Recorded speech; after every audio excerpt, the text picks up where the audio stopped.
En el vídeo anterior vimos como un puñado de fanáticos se atrincheró en el desierto de Utah para crear su propio imperio, ¿no?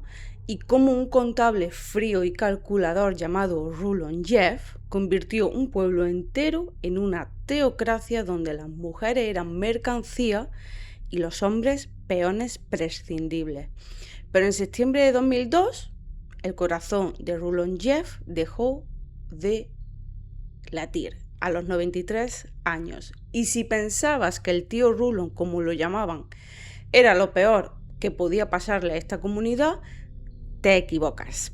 Porque a su sombra aguardaba su hijo, un tipo aún más frío, más paranoico y con una sed de poder absoluto que estaba a punto de convertir la secta en una auténtica pesadilla televisada a nivel mundial. Y él es Warren Jeffs. Hola, soy Mamá Cuidadora. Bienvenidos y bienvenidas a mi canal Crímenes Reales. Y hoy, como ya he dicho, nos volvemos a meter de nuevo en la historia de la FLDS y su profeta absoluto Warren Jeffs, una comunidad radical donde la poligamia era obligatoria y las niñas se trataban como mercancía.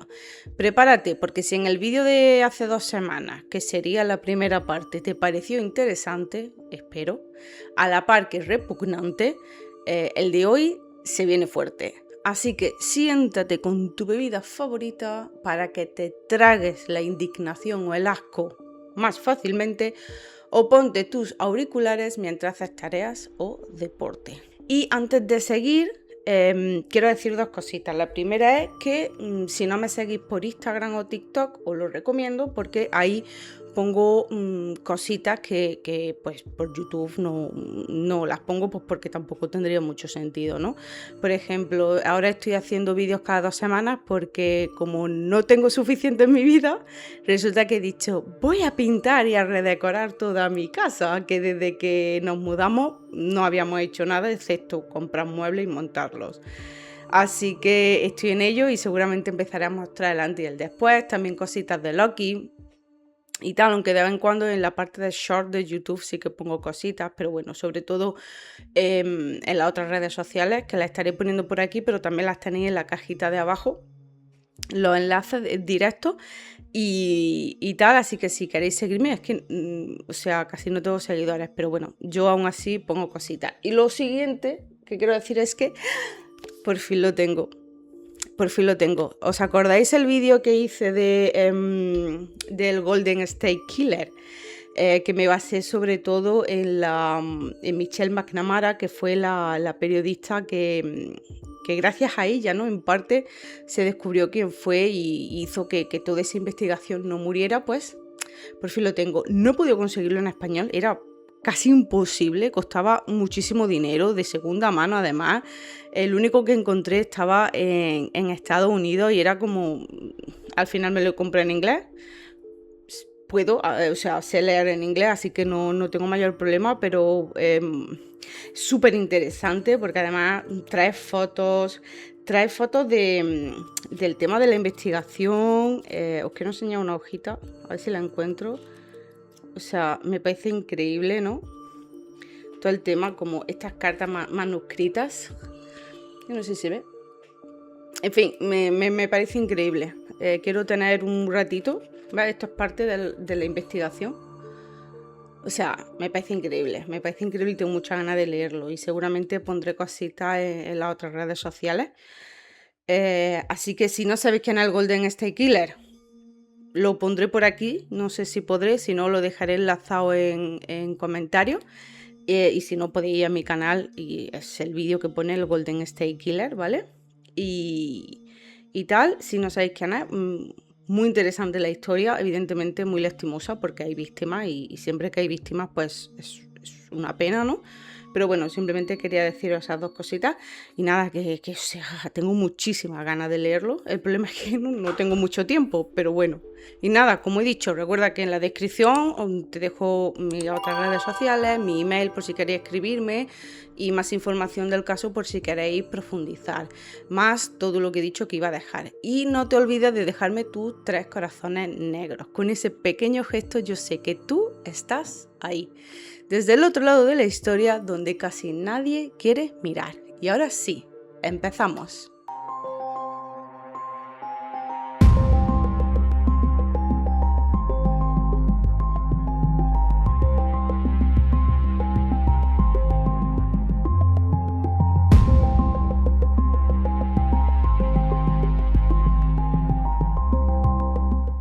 Con el cuerpo de Rulon Jeff todavía caliente, la cúpula de la FLDS no estaba pensando en el duelo, sino en quién se quedaba con las llaves del reino, o lo que es lo mismo, quién se quedaba con el control absoluto de las propiedades del fideicomiso y del dinero de los fieles y la vida de miles de personas, que todo esto lo explico mejor en la parte 1, ¿vale? Rulon tenía decenas de hijos y un consejo de ancianos que esperaba heredar el mando, pero Warren Jeff no iba a dejar que nadie se le interpusiera en su camino. Llevaba años siendo el brazo ejecutor de su padre, conocía todos los trapos sucios de la comunidad y sabía exactamente qué teclas tocar. Pero eso sí, solo los varones se disputaban el reparto de la tarta, por supuesto. En la cúpula las mujeres solo contaban como trofeos para sumar puntos para el cielo. Así que Warren Jeff ejecutó una jugada maestra de manipulación psicológica. Ocultó la muerte de su padre durante horas para blindar los papeles del fideicomiso, la web, ¿vale? Es el United Effort Plan, y tomar el control bancario. Cuando finalmente anunció el fallecimiento, les dijo a todos los fieles, destruidos por el shock: el tío Rulon no se ha ido. Su espíritu ahora habita en mí y habla a través de mi boca. En cuestión de días, Warren no solo se coronó como el nuevo profeta supremo, sino que hizo algo para dar un golpe de estado y no dejar ni un cabo suelto. Warren hizo algo profundamente perturbador. Reunió a las más de 60 viudas de su propio padre, ¿vale? Y las obligó a casarse con él para heredar la gracia divina de Rulon. Casi todas cedieron por pánico doctrinal, pero no todas, ¿vale? Warren les dijo directamente a las viudas de su padre que por orden de Dios debían pertenecerle a él. A las que se negaron, las amenazó con la expulsión de la comunidad, el infierno eterno y quitarles sus familias, porque tenían hijos, sus casas, su vida, ¿vale?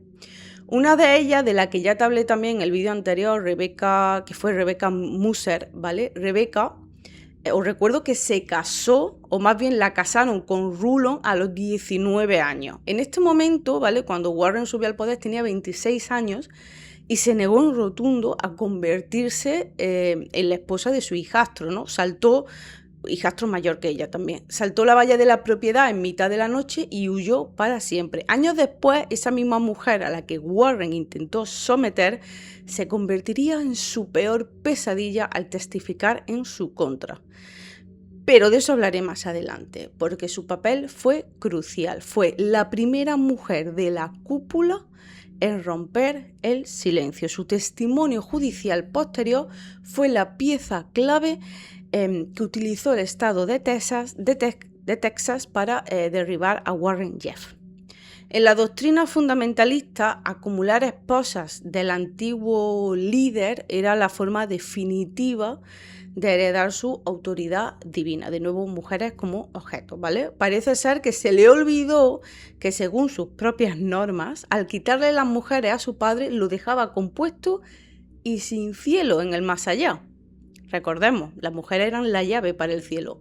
El hijo del año, vaya. Pero una vez arriba, Warren implantó el régimen de terror y paranoia pura. Se acabaron los tiempos del tío Rulon, que al menos guardaban ciertas formas. Warren convirtió a Sour Creek, Colorado City y Hilldale en una prisión al aire libre sin muros. Empezó con el aislamiento total. Prohibió la televisión, internet, los periódicos, los juguetes, las fiestas de cumpleaños y hasta el color rojo. Decía que era el color de Cristo y nadie era digno de llevarlo.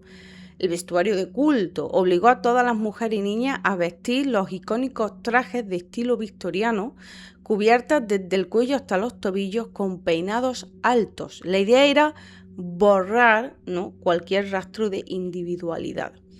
Red de espías fue otra de las cosas que hizo, ¿vale? Instauró un sistema donde los propios vecinos y familiares se delataban entre sí. Si dudabas del profeta, tu propia esposa o tu hijo te denunciaban.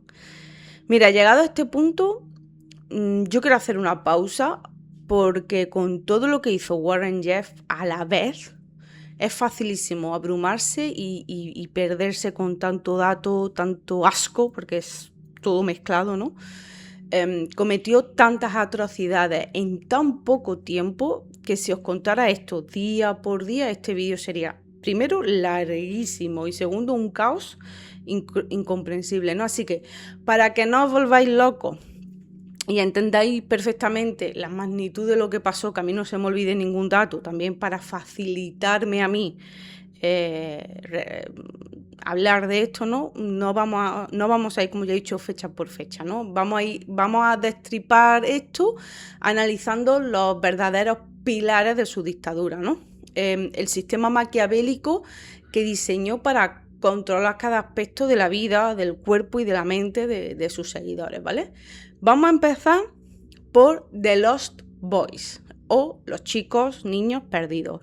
Este concepto ya lo di a entender en el vídeo anterior porque era una práctica que ya hacía Rulon Jeff, pero Warren lo llevó a su máximo exponente. Para entender la aberración que cometió Warren, solo hay que hacer una ecuación matemática muy simple.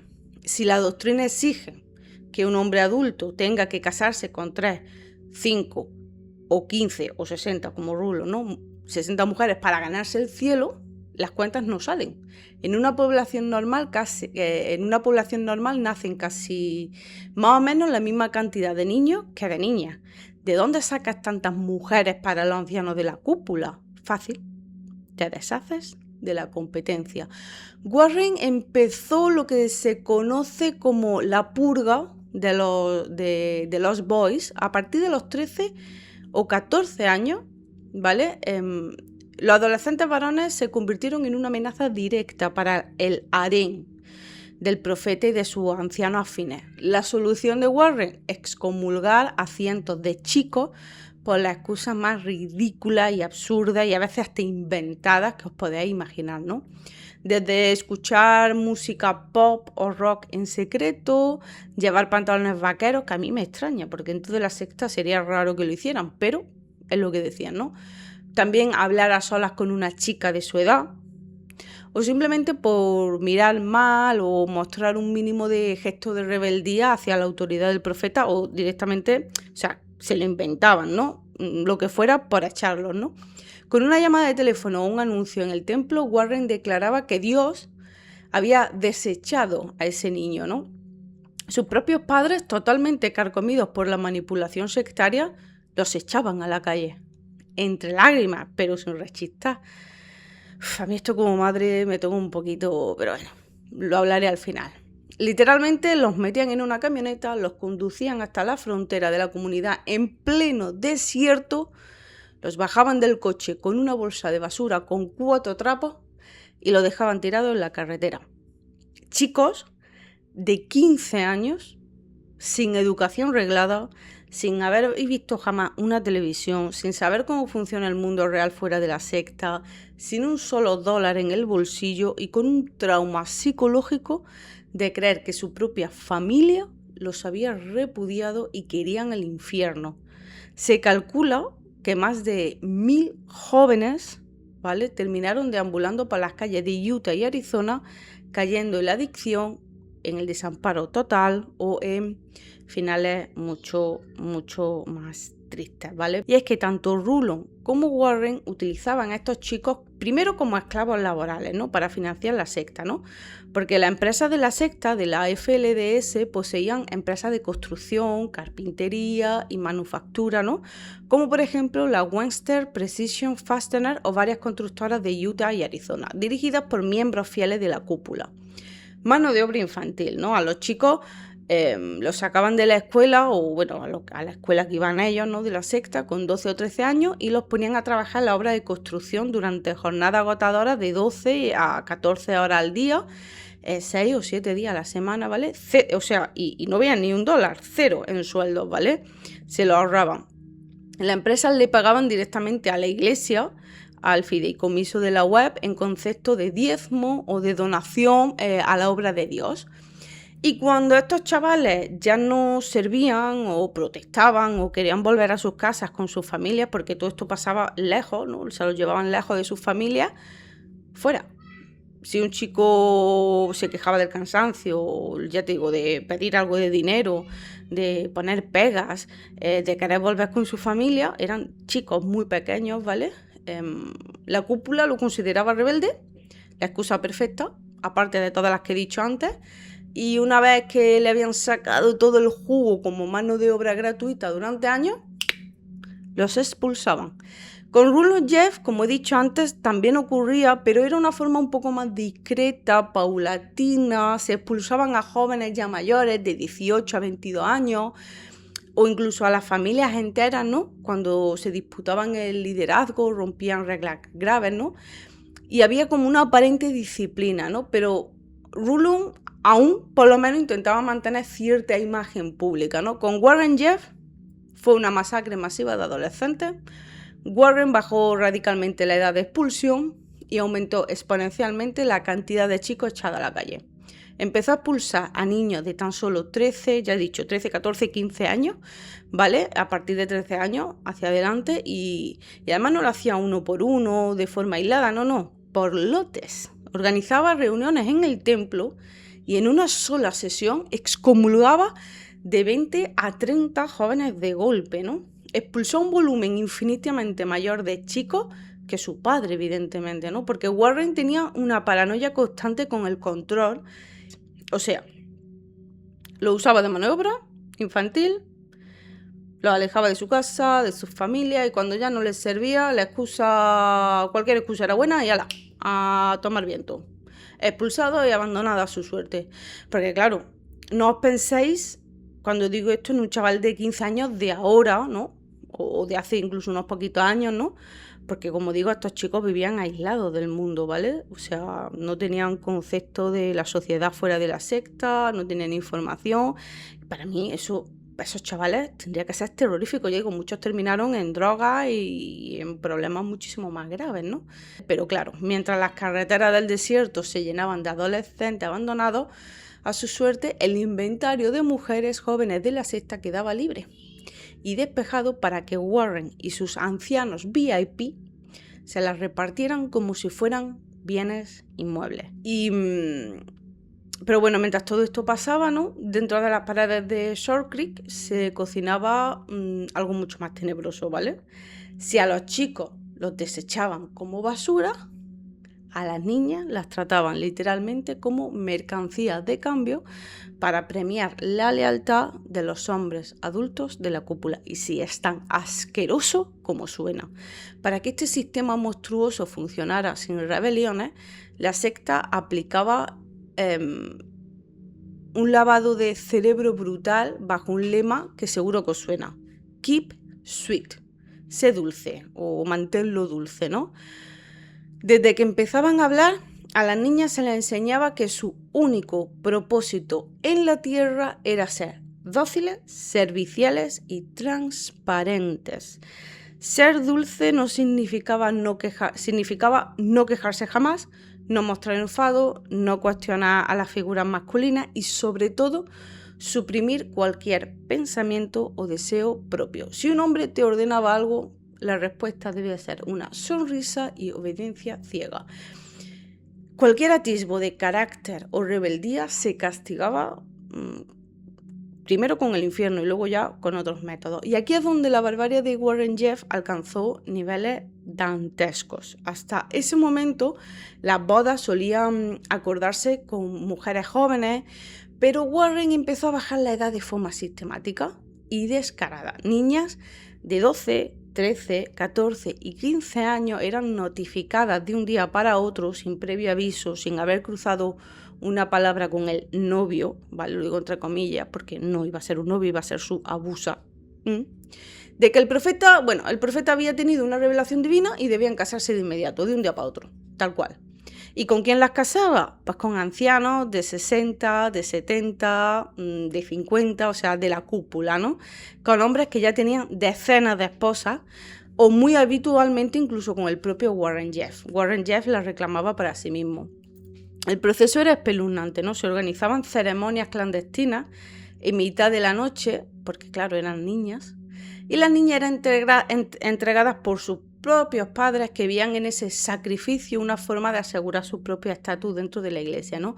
Si una niña lloraba o mostraba pánico, se le recordaba la consigna: pide perdón a Dios, sé dulce y obedece. No eran matrimonios, eran agresiones sex, ¿vale? Continuadas e institucionalizadas, amparadas por una red donde las madres que habrían sufrido exactamente el mismo calvario años atrás estaban tan anuladas psicológicamente que terminaban siendo cómplices del propio abuso de su hija. O sea, es que esto es tremendo, ¿vale? O sea, la indignación, el asco, el enfado, la tristeza que a mí me ha dado investigando esto es increíble, ¿no? Pero bueno, que si pensáis que este es el límite de la locura de Warren Jeffs, esperad a ver lo que construyó en mitad de la nada en Texas para llevar este control a un nivel casi apocalíptico, ¿no? A partir del año 2003, la presión legal y mediática sobre Salt Creek empezó a ser insoportable, ¿no? Las denuncias de Lost Boys, de los niños estos que abandonaban, también la huida de muchas mujeres valientes como Rebecca Muser y el interés de las autoridades hicieron que Warren Jeffs se sintiera un poco acorralado y observado, ¿no? Su respuesta no fue frenar, sino llevar el aislamiento a un nivel muchísimo más alto, ¿no? En el año 2004, la FLDS compró en secreto más de 600 hectáreas en El Dorado, Texas. Lo bautizaron como YFZ Ranch o Journey for Zion, que sería el anhelo de Sion. Pero ¿qué era exactamente Zion, ¿no? Y cómo lo usaban como arma? Para los fieles, Sion o Zion no era solo un lugar físico, era el santuario sagrado máximo, una especie de paraíso terrenal donde solo los puros sobrevivirían al fin del mundo, porque claro, el fin del mundo iba a llegar, por supuesto.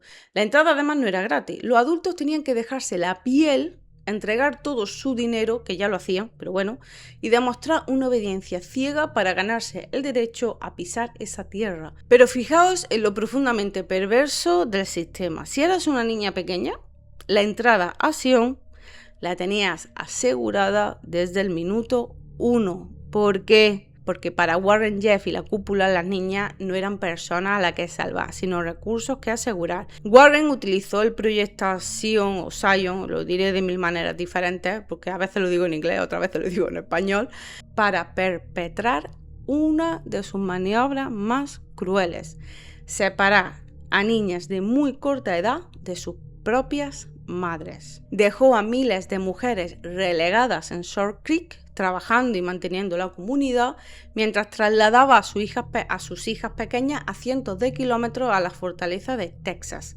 Al romper el vínculo materno, las niñas quedaban completamente desprotegidas, sin nadie que pudiera abrazarlas, consolarlas o intentar salvarlas del destino que las esperaba. Aunque bueno, ya hemos visto que las madres salvar, poco salvaban aquí, pero bueno. Alguna había, ¿no? Pero bueno.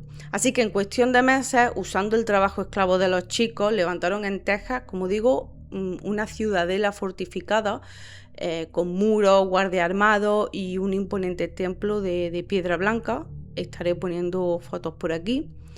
Dentro de este templo, Warren mandó construir una suite privada con un espacio que pasaría a la historia por su nivel de monstruosidad, ¿vale? Que era la habitación blanca. Era una estancia, si encuentro fotos también las estaré poniendo por aquí, era una estancia completamente impoluta, revestida completamente de blanco, un lugar vendido como sagrado, pero que funcionaba como el epicentro del abuso sistemático de menores, ya os imagináis que era, y con un detalle aterrador: no ocurría a la vista de otro hombre, evidentemente, sino en la más estricta o sea, a puerta cerrada, ¿no? A menudo con la presencia, eso sí, de otras jóvenes esposas de la secta que eran obligadas a actuar como asistentes para preparar a las niñas pequeñas, calmar su pánico y asegurarse de que se sometieran sin rechistar. De verdad, me está costando mucho el asco y el coraje. Warren cometía allí estas atrocidades tanto con sus propias esposas menores como con las niñas que él mismo entregaba en matrimonio a otros ancianos de la cúpula. Es decir, no solo abusaba de su esposa, sino también de la esposa de los demás, ¿no? Y también estaba obsesionado con un control enfermizo, ¿no? Cometió el error con este control, ¿no? que terminaría por cavar su fosa, ¿no? Y es que grababa en audio y fotos cada una de las sesiones, registraba minuciosamente las instrucciones que les daba a niñas de 12 y 13 años sobre cómo debían obedecer en la cama o en la habitación blanca, mientras les repetía la consigna de Keep Sweet. Él creía que estaba dejando un registro sagrado para la historia de la secta, pero en realidad estaba recopilando pruebas forenses, ¿no? Que además años más tarde lo harían que lo enviaran de por vida a una celda, ¿no? Ya me he adelantado, pero bueno. Recapitulemos, ¿vale? Hasta este momento. En apenas 2 o 3 años, Warren Jeffs no solo había levantado una dictadura basada en la explotación de los niños, la anulación de las mujeres, el abuso sexual de niñas y el aislamiento en su fortaleza de Texas, también se quedaba con las empresas de sus fieles y si se negaban, los echaban al hombre y lo que es su familia, ¿vale? Su esposa, hijos, casa, todo, se lo daban a otro hombre, ¿vale? Quita y pon. Y además estos tenían prohibido nombrar a ese padre que se había ido o ese marido, ¿no? Qué curioso que algunos de estos hombres expulsados vieron la luz y se pusieron en contra de Warren Jeffs y se unieron a las denuncias posteriores, ¿no? Curioso que cuando pierden el harén y esa vida, vean la verdad. Bueno, lo dejo ahí. Warren se creía literalmente intocable, pero lo que no sabía el profeta supremo es que su propia paranoia, sumada a la valentía de las víctimas que lograron escapar y al rastro implacable de sus propias grabaciones, estaba a punto de poner en marcha una de las cacerías humanas más intensas del FBI. Y además la caída de su propio imperio iba a ser tan estrepitosa como inevitable. En mayo del 2005, el cerco judicial sobre Warren Jeffs se volvió insostenible. Todas las denuncias acumuladas y las investigaciones de Utah y Arizona provocaron la emisión de las primeras órdenes de arresto por complicidad en agresión sexual a menores. Warren no esperó a que la policía llamara a su puerta, pasó a la clandestinidad absoluta. Para mayo de 2006 la situación era tan grave que el FBI lo incluyó en su lista de los 10 más buscados, ofreciendo $100,000 de recompensa, pero mientras el país entero lo buscaba, lo que ocurría dentro de la secta era una pesadilla financiera para los fieles. Porque claro, Warren huyó, pero no huyó con una mano delante y otra detrás, evidentemente. Huyó financiado hasta el último centavo por la sangre y el sudor de la gente de Short Creek y Sion, ¿no? Para sostener su ritmo de vida empezó a exigir a los miembros de la comunidad entregas de dinero en efectivo absolutamente desorbitantes, ¿no? En el documental lo relatan algunos exmiembros como con una rabia desgarradora, ¿no? Las familias agonizaban literalmente para llegar a las cuotas que les imponían, ¿no? Gente que no tenía ni para dar de comer a su hijo, vendían sus coches, sus herramientas de trabajo o pedían préstamos desesperados porque les hacían creer que si no mandaban ese dinero para la causa del profeta quedarían condenados al infierno y sobre todo los que estaban fuera de Sion le evitaban la entrada, ¿no? A esa tierra prometida. Y mientras sus fieles vivían bajo la miseria más absoluta, comiendo sobra, obedeciendo unas normas de represión cada vez más asfixiantes, Warren pues, se dedicaba a darse la gran vida como gran hipócrita y profeta, que la mayoría de profetas de sectas lo son, ¿no? Viajaba a lugares como Las Vegas, se alojaba en hoteles de lujo y organizaba banquetes para el círculo íntimo que lo acompañaba, ¿no? Iba de compra y se movía en vehículos de alta gama como si fuera un auténtico magnate, ¿no? Durante este tiempo casi nadie sabía dónde estaba ni cómo contactar con él. Solo un puñado muy pequeño de fieles, muy leales, conocían su paradero y servían de mensajero, y además eran los que le entregaban el dinero en efectivo, ¿no? Sin embargo, su presencia seguía flotando sobre Short Creek y sobre el rancho Sion en Texas como una sombra constante, ¿no? Mandaba audios grabados con su voz pausada y se reproducían en los altavoces de los templos, o cartas con órdenes directas. El profeta lo sabe todo, el profeta os observa. La gente vivía aterrorizada pensando que, aunque no lo vieran, él sabía hasta el más mínimo pensamiento de rebeldía. Y mientras tanto, viajaba por todo Estados Unidos en un Cadillac. En un Cadillac Escalade cargado de disfraces, pelucas, decenas de teléfonos de prepago y bolsas llenas de dinero en efectivo que sus seguidores le habían dado, ¿no? Pero el 28 de agosto de 2006 toda esa cortina de humo saltó por los aires en una autopista a las afueras de Las Vegas. Y no fue tras un tiroteo ni un operativo digno de película, sino por el error más tonto inimaginable, ¿no?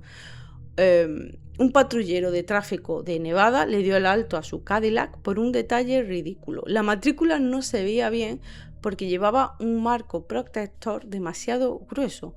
Cuando la gente se acercó a la ventanilla, descubrió la verdad: miles de dólares en metálico, cartas de la secta, disfraces, ordenadores, portátiles y al líder religioso más buscado del país sentado en el asiento del copiloto. El hombre que se creía el dios en la tierra acababa de ser cazado por una simple infracción de tráfico.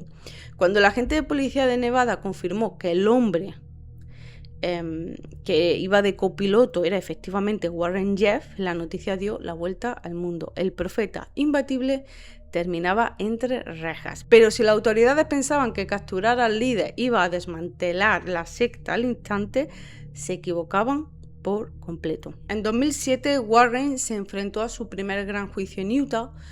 Se le acusaba de complicidad en agresión sexual por haber forzado el matrimonio de una chica de 14 años con su primo. Lo dije antes, lo estoy explicando ahora. Esa víctima tenía nombre y apellido y era Elisa Wall. Elisa se había enamorado en secreto de un chico de la comunidad llamado Lamont Barlow. Cuando se enteró de que la cúpula planeaba entregarle matrimonio forzado a su propio primo, además esta persona era ya un hombre violento que la acosaba desde hacía tiempo, sepa Dios si no fue él quien la pidió, no sé cómo funcionaba, yo soy invención mía, ¿vale? Pero bueno, Elisa sacó fuerza de donde no tenía y logró escapar de la secta, yéndose a vivir con su hermana, que ya había escapado un tiempo atrás, ¿no?, al exterior. Pero la manipulación de la secta fue maquiavélica. Sabiendo lo que ella sentía por este chico, enviaron al propio chico a buscarla para convencerla de que volviera, prometiéndole que todo estaría bien. Elisa desafortunadamente cayó en la trampa por amor y regresó. Nada más poner un pie de vuelta, Warren Jeff la obligó a casarse de inmediato con su primo en una ceremonia clandestina. El resultado fue una pesadilla de abusos físicos y sexo sistemáticos. Años después, tanto Elisa como el propio Lamont, devastado por la culpa de haber servido sin saberlo de cebo para la secta, porque a él le mintieron para que fuera a buscar a Elisa, ¿vale?, rompieron el silencio y salieron en el documental para contar la verdad, ¿no? Aunque ambos lograron huir, hicieron sus vidas fuera de la secta y colaboraron para desenmascarar a Warren Jeff, no terminaron como pareja, ¿no? El trauma de la manipulación que sufrieron, especialmente el hecho de que la secta utilizara a Allen como cebo para convencer a Elisa de regresar antes, para forzarla a casarse, ¿no?, dejó una huella muy profunda, sobre todo y además ella todos los años de abuso en ese matrimonio forzado, ¿no? Tras lograr salir definitivamente de la FLDS, cada uno siguió su propio camino de recuperación. Evidentemente ella lo tuvo peor. Elisa Wall rehizo su vida, escribió un libro autobiográfico muy conocido titulado Stolen Innocence, Inocencia robada, donde narra todo su proceso de escape y juicio, y formó su propia familia fuera y yo que me alegro muchísimo, fuera de la garra de la secta, ¿no? Y fue gracias a ella, porque ella además fue una niña que nació dentro de la secta, ¿vale? Fue gracias a ella y su denuncia que lograron llevar a Warren Jeff a juicio, ¿no? Durante el proceso, Warren mantuvo una actitud fría, ¿no? Apenas pestañeaba, miraba al vacío y se negaba a reconocer la autoridad del tribunal, ¿no? Asegurando que solo respondía ante Dios. Sin embargo, los testimonios de las víctimas y las pruebas presentadas convencieron al jurado que lo declaró culpable y lo condenó a entre 5 años a cadena perpetua. No sé, 5 años cadena perpetua me parece un poco raro, pero bueno. Mientras él entraba en la cárcel de Utah, sus leales en el rancho de Sion de Texas seguían funcionando en piloto automático, convencidos de que su profeta pronto sería liberado por una intervención divina. Que por cierto, hago un pequeño inciso porque este primo, el marido, el que la obligaron a casarse, Allen Steed, era adulto, ¿vale? Mientras ella era menor. Era un chico que la acosaba incluso antes de casarse o de que estuvieran prometidos, ¿no? Y también fue juzgado, ¿vale? En septiembre de 2007, justo el día después de que el jurado declarara culpable a Warren Jeff como cómplice, la Fiscalía de Utah imputó formalmente a Allen Steed por vio en primer grado, un delito que conlleva penas de cárcel de bastante altas hasta perpetua, ¿no? En aquel momento, cuando ocurrió todo, él tenía 19 años, como digo, adulto, y ella solo tenía 14. Él hizo un plea deal, ¿vale? Porque tras varios años de litigio y retrasos, mientras se resolvía el caso de Jeff, que además era, en este caso, quien más importaba porque era el líder de una secta terrible, ¿vale? Pero bueno, en 2011 la defensa de este muchacho, vamos a poner, de este hombre, Steed, llegó a un acuerdo con Fiscalía, ¿no? Steed se declaró culpable de celebración de matrimonio prohibido y se declaró no culpable, pero aceptó la condena por actividad sex ilícita con una menor, algo que se llama no contest. O sea, lo acepto, pero digo que no soy culpable, pero lo acepto, algo así, ¿vale? Ya sabéis cómo va todo el tema de litigio, juicio, abogado y tal, que a veces es un poco confuso, ¿no? Como resultado de este acuerdo de culpabilidad, la pena contra Steed fue muy leve en comparación con la gravedad de lo que hizo, ¿vale? Y le impusieron 30 días de cárcel y 3 años de libertad condicional. Y sí, chicos, si esto ha dejado con mucha rabia, tenéis toda la razón, porque es terrible, ¿vale? O sea, horrorosa. Al autor material de los hechos le dieron 30 días de cárcel y 3 años de libertad condicional, y a Warren Jeff, que fue declarado también culpable, fue condenado a 2 penas consecutivas de 10 años a cadena perpetua.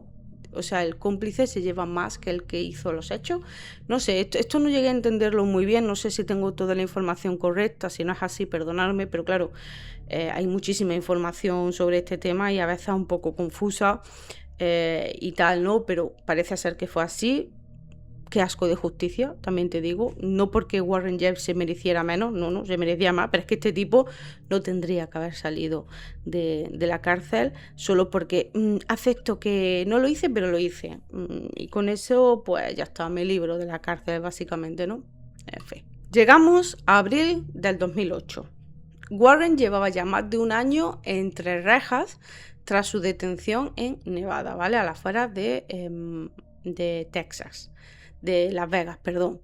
Pero su fortaleza en El Dorado, Texas, o sea, el rancho Sion, seguía funcionando como un reloj suizo, ¿vale? Bajo un hermetismo absoluto, hasta que una llamada de teléfono lo saltó todo por los aires. El 29 de marzo del año 2008, la línea de emergencia del 911 de Texas recibió las súplicas desgarradoras de una chica que decía llamarse Sarah, de 16 años. Entre sollozos, la joven denunciaba estar atrapada en el rancho Sion, haber sido entregada en matrimonio forzado a un hombre de 50 años que la maltrataba y sufrir agresiones sex diarias. Que además un detalle surrealista de toda esta historia es que tiempo después, ¿vale?, se descubrió que la famosa llamada esta que os acabo de contar era un bulo perpetrado por Rosita Swinton, una mujer de 33 años ajena a la secta que tenía un trastorno obsesivo y se dedicaba a hacer llamadas falsas fingiendo ser alguien menor. Pero eso dio exactamente igual, ¿no? Porque al final las autoridades de Texas o de Texas no podían ignorar un testimonio de semejante gravedad dentro de una fortaleza fuertemente custodiada, ¿no? Así que el 3 de abril del año 2008, la Policía Estatal, los Rangers de Texas y decenas de trabajadores sociales irrumpieron con una orden de registro en el rancho Journey for Sion, ¿vale? Esto además sale en un capítulo de Mentes Criminales, toda esta historia, pero con otro tipo de secta. Fan de Mentes Criminales aquí, ¿vale? Fue la operación de protección de menores más grande en la historia de Estados Unidos, ¿vale? Las imágenes abrieron los telediarios no solo de Estados Unidos, sino de todo el mundo. Más de 400 niños fueron evacuados en autobuses escolares y por primera vez el público veía a cientos de mujeres y niñas vestidas con sus icónicos trajes prisioneros de estilo prusiano, peinados de tupé victoriano y con una mirada de terror absoluto ante el mundo exterior, ¿no? Las cámaras, la gente, las mujeres vestidas con pantalón, el horror. Mientras las familias eran puestas a salvo, los agentes registraron metro a metro el templo de piedra blanca y la siniestra habitación blanca. Y allí fue donde hallaron la mina de oro que Warren Jeffs jamás pensó que la policía encontraría: ordenadores, servidores encriptados, diarios de la cúpula y miles de fotos de niñas y grabaciones de audio. Esas cintas no solo destaparon la pesadilla que vivían las niñas en Texas, se convirtieron en la prueba forense definitiva que lo aplastaría en los tribunales. Pero aquí viene el jarro de agua fría. Cuando todo el mundo pensaba que esos 400 niños estaban a salvo, la defensa legal metió un recurso. El tribunal dictaminó que Texas se había excedido al retirar las custodias de forma masiva sin probar el peligro individual de cada menor. El resultado: la justicia ordenó devolverlos a sus familias, es decir, devolverlos a la secta.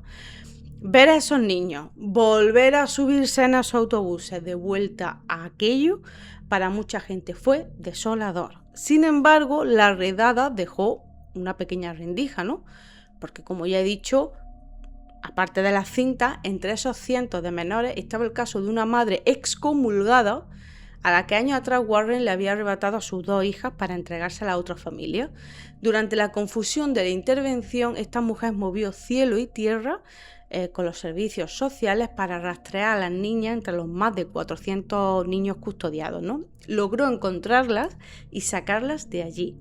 Fue una pequeña victoria en mitad de un desastre procesal enorme, pero al menos para esas 2 niñas el camino de vuelta había terminado. Con las grabaciones incautadas de la habitación blanca, el estado de Texas tenía a Warren Jeffs acorralado.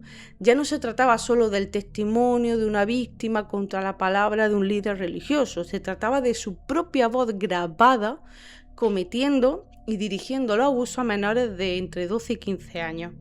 Aparte de todas las fotografías, ¿vale? Y el material fotográfico. El juicio se celebró en agosto del año 2011 y fue un espectáculo grotesco. Warren despidió a su abogado y decidió representarse a sí mismo. Narcisismo, toc, llamando a la puerta, se cree más listo que nadie. Se pasaba horas en silencio sepulcral mirando fijamente al jurado o se lanzaba a dar discursos religiosos interminables profetizando que Dios enviaría un terremoto que destruiría el tribunal si osaban juzgarlo. Pero la sala no cayó en su juego, ¿vale? El momento decisivo llegó cuando la fiscalía reprodujo en alto las grabaciones de la habitación blanca, ¿vale? Escuchar la voz pausada de Warren dando instrucciones asquerosas a niñas aterrorizadas mientras les repetía el Keep Sweet dejó a los miembros del jurado, y yo creo que a todos, congelados en su asiento. El jurado tardó menos de 30 minutos en emitir su veredicto: culpable. La condena fue contundente: cadena perpetua más 20 años adicionales Bueno, y una multa de $10.000, que eso ya ves. Pero bueno, ahí estaba todo. Cumple su sentencia actualmente en una prisión de máxima seguridad en Texas y no tendría opción a solicitar la libertad condicional hasta que cumpla 100 años. Si llega. El profeta invencible había caído definitivamente. Uno pensaría que meter al profeta en una celda de máxima seguridad para el resto de sus días pondría fin a la pesadilla. Pero la realidad de las sectas destructivas es mucho más compleja y turbia. A día de hoy, desde su celda en la prisión de Palestine, Texas, Warren Jeffs sigue intentando gobernar la FLDS a través de cartas codificadas, visitas autorizadas y mensajes que logra hacer circular mediante sus leales más fanáticos. Continúa dictando revelaciones, ¿no? Tras su condena, llegó a ordenar a los fieles un estado de aislamiento aún más radical. Prohibió casi todo tipo de interacción social, ordenó suspender las reuniones en los templos e instauró una doctrina de pureza extrema que llevó a la excomunión masiva de cientos de miembros que no cumplían sus absurdas nuevas exigencias. Y qué suerte tuvieron a todos esos que lo excomulgaron para ver si veían un poquito la realidad fuera de la secta, ¿no? Pero bueno, la estructura, ¿no? que tardó décadas en construir se ha ido desmoronando a pedazos poco a poco, ¿no? Salt Creek, la histórica sede de la FLDS, ha cambiado de forma radical. Tras las intervenciones judiciales, el fideicomiso de la iglesia web pasó a estar administrado por el Estado, lo que permitió a expulsados y exmiembros recuperar legalmente las casas de las que habían sido arrojados, ¿no? De las que se las habían quitado, ¿no? Hoy, además, Hillsdale y Colorado City cuentan con alcaldías y fuerzas de policía laicas y muchos de los Lost Boys y mujeres que escaparon han regresado para reconstruir sus vidas allí, convirtiendo el lugar en una comunidad diversa donde las víctimas han recuperado su voz. El rancho Jefferson en Texas, ¿vale? Este sitio, tras todos los procesos judiciales, el estado de Texas incautó la propiedad en El Dorado en el año 2014, ¿no? El imponente templo de piedra blanca fue demolido y la tierra fue subastada, ¿vale? Borrando del mapa el epicentro de la fortaleza que Warren erigió, ¿no?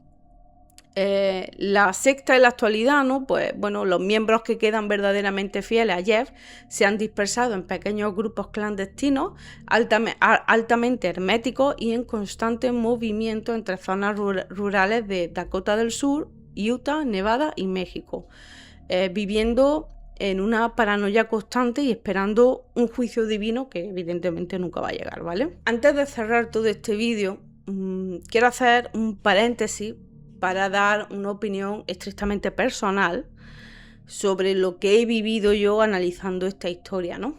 Mirad, lo digo desde mi propia perspectiva. Si alguien discrepa, pues con educación podemos discutirlo en comentarios. Yo no puedo entender a esas madres.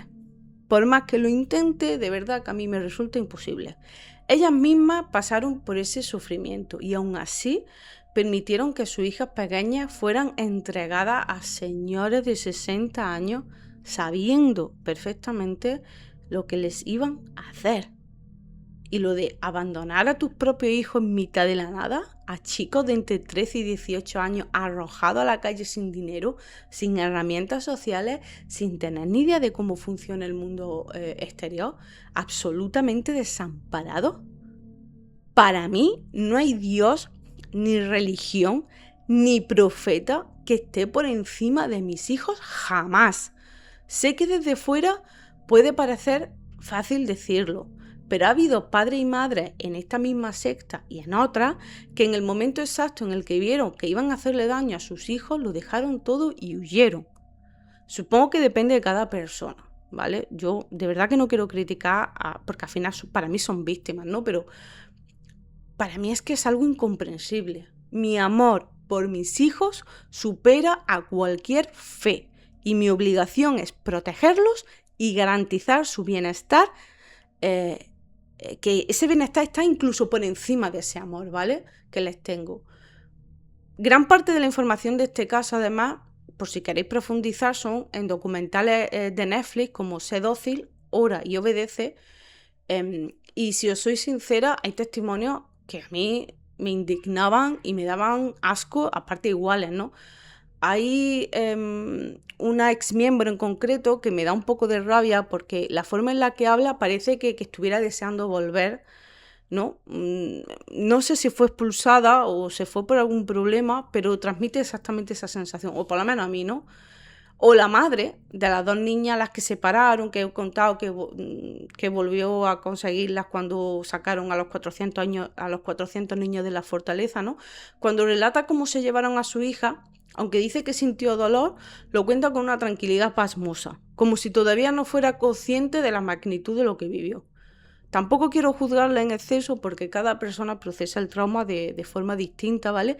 Pero a mí me deja el cuerpo un poco raro, ¿no? La forma en la que se expresa, no sé.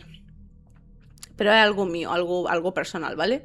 Aunque lo peor de todo para mí fue la declaración de un exmiembro, en particular, un hombre que llegó a la secta casado con una mujer más o menos de su edad, que tenía su propia empresa y ganaba mucho dinero, ¿vale?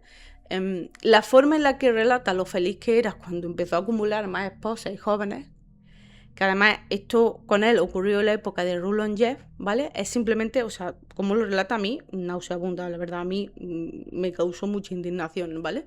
Pero claro, luego llegó Warren, que como lo veía demasiado influyente, intentó quitarle todo y terminó fuera de la secta, pero a este tipo a mí me da la sensación que no le duele en absoluto lo que le hacían a las mujeres o a las niñas. Lo que le duele y le dolía y por lo que llora es por haber perdido su dinero, su empresa y su estatus con la esposa. De verdad que no voy a hacer más comentarios sobre este señor porque es que me cierran el canal. Pero si habéis visto el documental, sabéis de quién hablo. Todo esto, además, aderezado con unas autoridades que volvieron a actuar de forma desesperadamente lenta y con fallos clamorosos. Y lo más triste de todo es que a día de hoy la secta sigue existiendo. Puedo llegar a entender que haya hombres que continúen ahí porque al final son los que ostentan el poder absoluto, ¿no? Pero mujeres, mujeres que aun conociendo las pruebas y las grabaciones van a verlo a la cárcel, le siguen grabando discursos y los difunden. Es que no me entra en la cabeza. No me entra, la verdad. Que bueno, hay que vivirlo para entenderlo, ¿no? Ahí yo ya no digo nada. Pero bueno, el único consuelo que me queda de todo esto es saber que Warren Jeff no volverá a ponerle una sucia mano encima de ninguna niña. Espero que ese pervertido pague su camino al infierno cada día que le quede en prisión y que no pueda jamás volver a dormir tranquilo. Y hasta aquí el vídeo de hoy. Tengo la sensación que llevo hablando 1000 horas.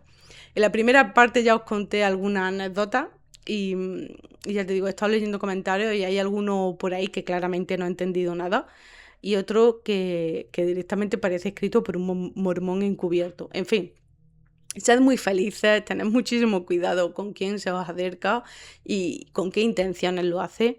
Cuidaos mucho y cuidad de los vuestros. Espero que os haya entretenido. No sé, tengo la sensación de que en mi cabeza todo ha sido muy confuso. Espero que no, espero que haya quedado claro. En edición seguramente lo tengo que volver a escuchar, así que seguramente veré si ha quedado lo suficientemente claro o no. Pero bueno, nos vemos en el siguiente vídeo, ya sabéis, para seguir entrenando la intuición. Adiós.